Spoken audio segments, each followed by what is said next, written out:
we both have our opinions about sound and the instrument itself and the things that we're after. And the greatest resource we have available to us is this information, the videos, the content, the records that we can listen to other players that we adore and their sound and how they're able to accomplish that.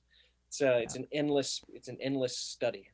absolutely. So we're excited that the journey is just beginning, the search for the sound and everything that comes with that. And so it's going to be a lot of fun.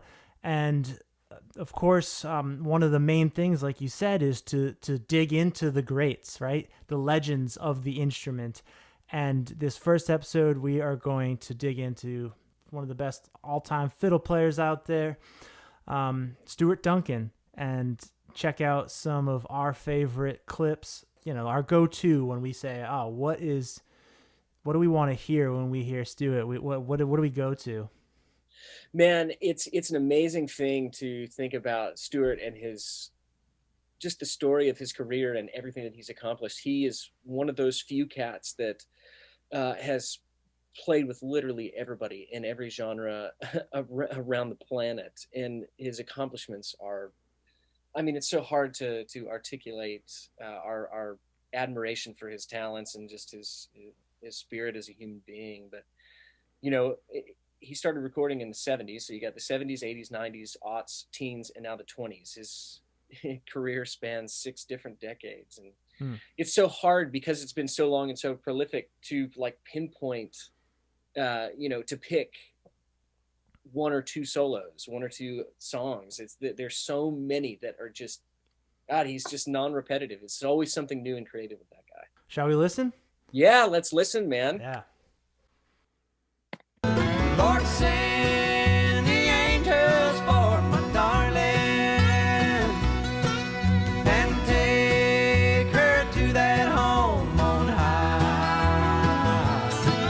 I'll wait my time out here on earth, love, and come to you when I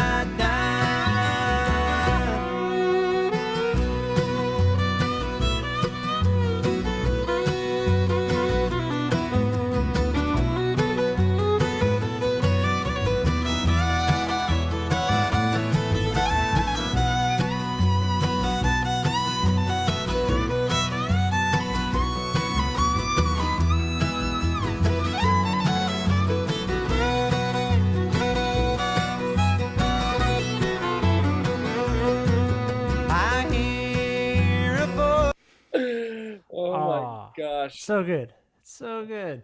Oh man, that solo is, I do come back to that solo as probably my favorite of Stuart Duncan, because the B is a nasty key to play in, but B is for Mm. bluegrass, and his command of the key of B is so effortless, and the arc of that solo and the way it just keeps building and building, even once he comes off that high E back down to first position, he just continues to just kick ass the entire time. It's just nonstop story in a solo. It's amazing. I love it. It's so understated too. I love that he's just so in the pocket, and he's all about creating a mood, really.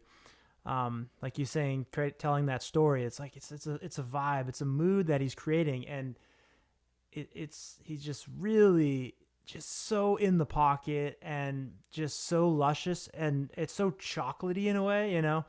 Well, there's gonna be all sorts of terms we throw out as far as like what we describe sound. Right. But yeah, something about it. It's chocolatey, and I love. It's like has like this taffy quality. It's like some of those slides the way he sinks in is like taffy, which is just so rewarding and so luscious, and sets such a mood over that kind of Well, song. he has such a command over dynamics too, and his ability to swell into, like he did that little run. I've got my fiddle sitting right here. When he does that lick right Yeah. there, and instead of going, he runs into it, and he scoops in. Oh, dude, it's just I get chills when I hear solos like that move you so much, and he's got an endless supply of them. Yeah, perfect example of It's not just the notes you play, the how you play them and what's behind them, because every note, every phrase has so much behind it, so much feeling, so much vibe. Um, yeah, it's so cool, so cool. Let's listen to another.